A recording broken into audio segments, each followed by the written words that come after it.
Hi, it's Alexandria. I'm the Care Girl. This is the Care Girl podcast. Today we have Dr. Bootstaylor. How are you doing today? Beautiful, beautiful, wonderful. Nice to see you again. Thank you so much for coming on today. I am excited to hear your story and to share it with our listeners. Okay. It is a beautiful day today. We're in Midtown. This is Midtown, correct? This is Midtown, correct. Midtown, yes. Atlanta. ATL. So early in the morning.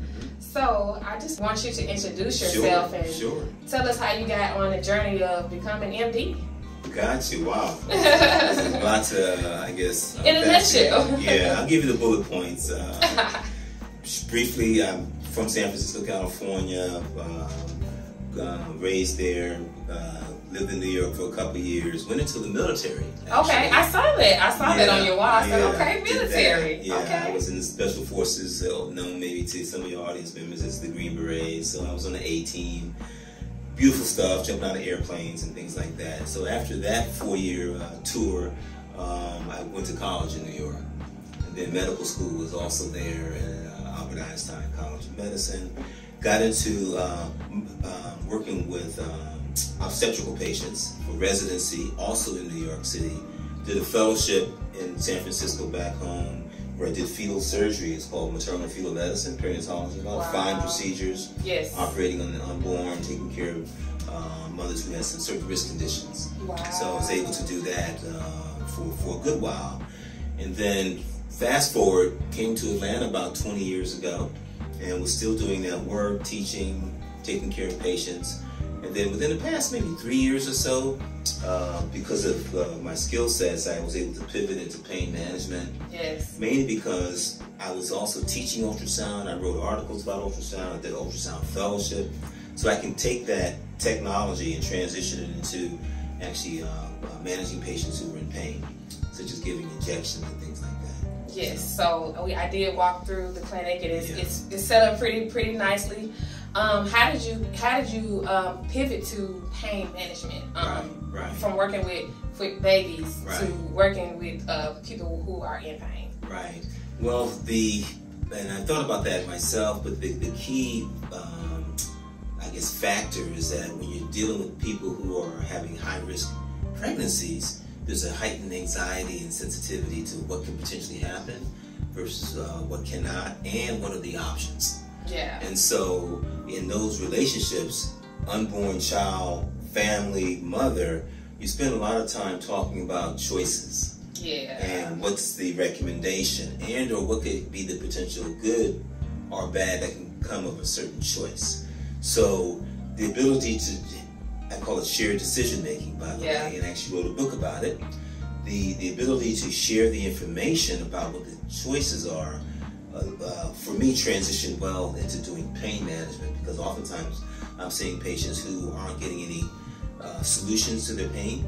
Yeah. And they've gone through maybe several different types of providers, and now they just want to be able to have conversations about what are the options, what's the diagnosis, what's going to be of benefit versus not. So the ability to transition from, it's called perinatology, when you're dealing with the unborn and doing procedures, to adults, young adults with pain, you still have to be able to share in the information so they can make the best choices for themselves. Makes sense. So that's how that was able to happen.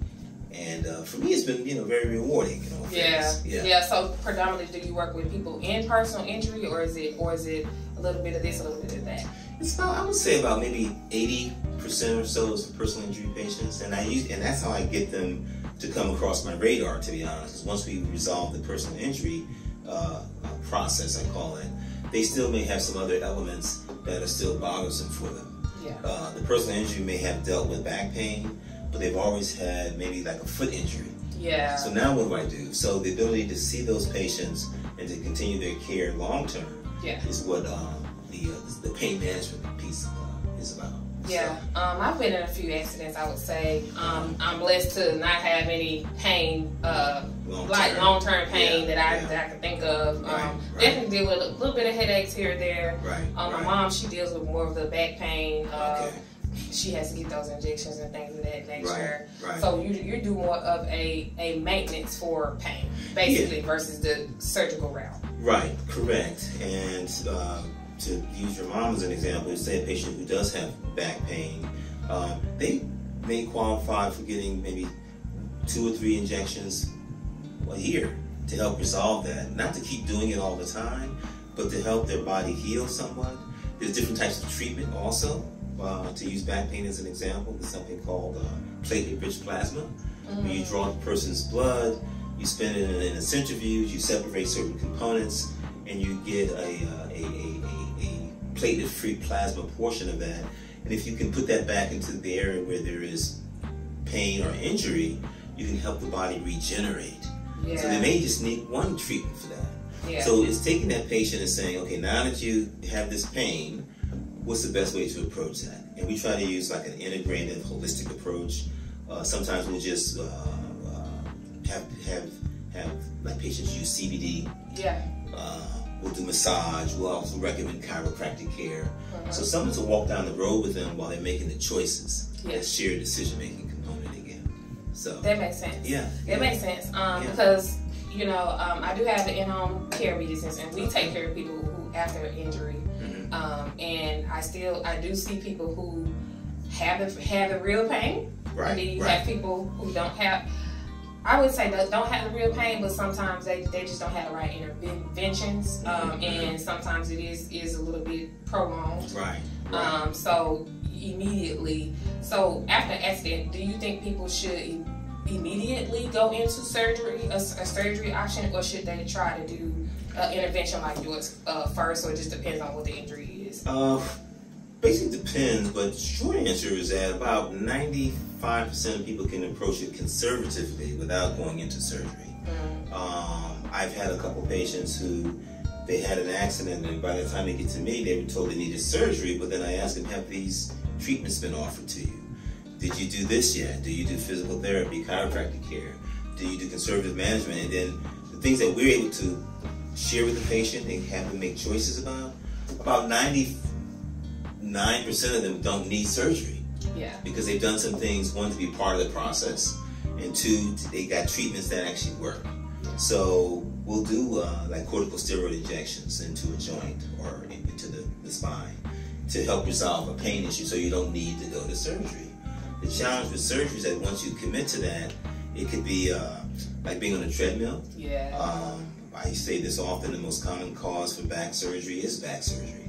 So once you get it once, you got scarring in here and things like that. And now there are some cases where that is necessary, but there should be a stepwise progression to get to that. And more importantly, the patient, client, should understand what those choices are while they're going along that path. And then they'll be able to make better choices for themselves. They'll be mentally in the game. They can be aligned with the surgical choice if need be. Yeah. But to go right from something into surgery is you're probably not getting all the information you need. Yeah, and I think that some of the attorney people, you know, I'm not gonna say people, attorneys, they may want this option because hey, this makes it look better. This is $1 million case. Right. So I think that the physicians providing the care, the medical providers, definitely should have the voice. Right. Versus hey, you know, this is something that's going to look good and make us have more money. Well, you know, because it just really, I feel like it takes a team to advocate for the patient, not only the patient, but it takes the medical providers to understand, like, hey, I could just sign on and just go with it, but if you have the patient's best interest in mind, that's who you want to work with. Right, and agreed. I mean, I think physicians have to make a clinical judgment to see if certain things should be suggested. Having said that, all the attorneys I work with do not infer that a certain type of treatment should occur. Okay. All the ones that I work with state that you're the medical provider, you offer your clinical judgment, and if those are the recommendations that you're providing, then I can support that. So I'm glad to say that the attorneys that I work with, and even the chiropractors, don't try to guide the management. Yeah. We let the clinical condition dictate the management. Absolutely. So it makes for a better relationship. It makes for more trust between the attorneys, the clients, the patients, and me as a provider. So yeah, I love that. Yeah. So I wanted to go into our next segment and talk about if you've had any difficult seasons in your journey as a MD, and like kind of tell us a little bit about it and how you got through it, and kind of inspiration to other Black doctors, male doctors, I would say, who may have been going through something similar, or they may be going through a rough time dealing with, you know, racism and dealing with just the statistics of what happens inside of a hospital or a clinical standpoint. Just like me as a neurotech, I have definitely been profiled a lot of times, and I would say as a Black woman, it's still a little bit more different than how Black men are treated in the industry. Sure, there's sexism for sure, and misogyny and all kind of challenging dynamics that we find ourselves in. But if I hear your question correctly, some of the things in my journey, well, let me back up. I mentioned I was in the Special Forces, which takes a certain kind of psychological fortitude, to be honest. It's not just a physical piece of jumping out of planes and walking 50 miles and all that stuff. It takes a certain mental capacity and awareness to kind of get through that. Having said that, for those in the audience, when you're going through your journey, especially in a medical establishment, hospital setting, I myself found that even though I was an advocate for my patients, the establishment that I was with wasn't necessarily supportive of me. And so, of course, being Black male, coming from a different background, you're usually somewhat isolated, if you will, regarding who's on staff with you, who's working with you. And then if the medical establishment is not necessarily supportive of what you're doing, they will come after you. And when you sense that, I want to say to the audience and to anybody who's going to medicine, it's real. It is not in your head. It's not you being a little bit more sensitive. There truly are things being done to trip you up. And because you don't have the hardware, they can set the traps for you. Absolutely. So it's just so, if you start to sense that, it's real. I would say go right there first. And now that it's real, how do I start getting allies? How do I start having conversations with family and friends so that you don't feel isolated in your thinking, and thereby continuing to go down a road which is setting a trap for you. So the resilience for me, just to give you a brief piece of that, when I was doing maternal fetal medicine, supporting the choices of mothers to take care of their bodies, to have a certain type of birth experience, I could have those conversations, and I can also support those mothers because of my skill. Yes. A lot of providers couldn't do what I did, so I was viewed as, I guess, a threat, if you will, to their bottom line. Patients would gravitate to me away from what they were being able to provide, because I could provide a lot of different things. And I had the extra training as a perinatologist, do procedures. So it was very challenging for me when I was at one particular hospital, which I won't name, where the medical staff was trying to gaslight my reputation. And mothers came out and fought for me. They had protest rallies because they wanted their choices to be maintained. Yes. They viewed it as their choices being taken away from them for no good reason, no scientific reasons. So no issues of safety and all that stuff. They just didn't, this particular hospital didn't want my service to be provided, which would challenge their doctor's ability to also provide a service. Yeah. So how did I get through that? Just digging down deep, emotionally, being supported by family, real friends. You'll see who those are in a crunch, by the way. Yes. So real friends, and getting through it, holding on to what I felt was my center. Yeah. So maintaining this kind of awareness and consciousness and being centered. And then you'll get through it because I guess good will triumph over evil. So that's what I was saying. Absolutely. And that helped me a lot. And this happened about maybe 5 or 6 years ago. Yeah. So yeah, I appreciate that story, and I just wanted to say that I really admire your resilience, because I know people who have been through things similarly, and they just switch packages totally, or just was like, I'm done with this, because it's exhausting. It's exhausting to constantly say I am smart enough, I am good enough, I do know. Right. You know, and then, you know, your level of expertise. I mean, you probably studied your whole entire life, and this is something that is a passion of yours. Right. So it's no one can take that from you. They can't take what you know. They're trying to take it from you. That's what you said. That's the thing. You're like, oh my God, what's going on here? Yeah. I mean, because their journey is not your journey, and you have your own reasons on why you do that. And then I think that people need to identify, like, what are those reasons. Right. What would you say were your top 3 reasons on constantly keep going after what you believe in?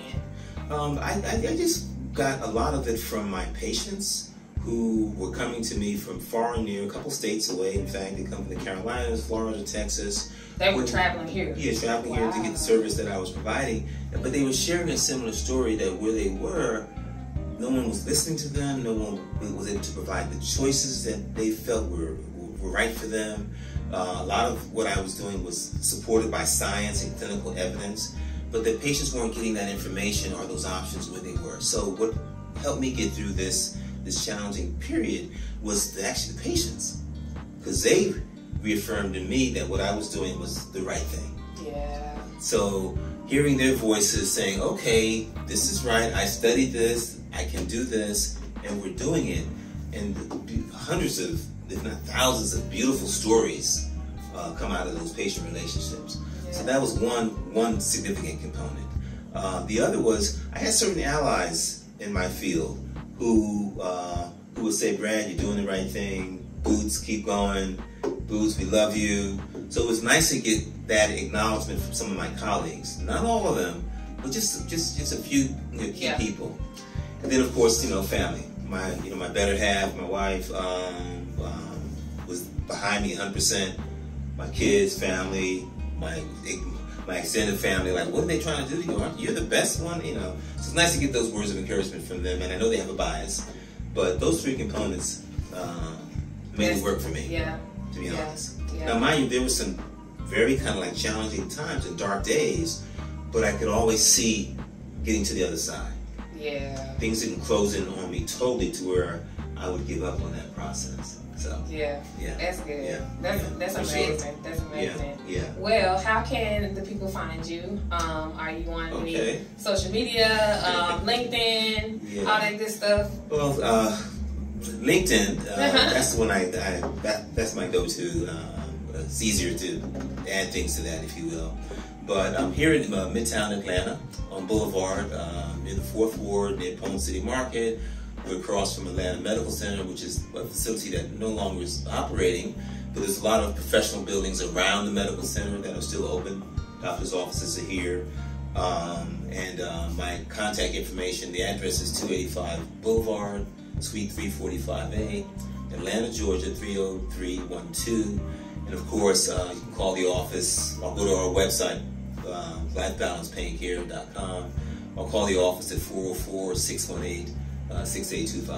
Awesome. Yeah. So if you all need his services, please contact him. I will have all that information in the show notes as well, and let them know that the Care Girl sent you.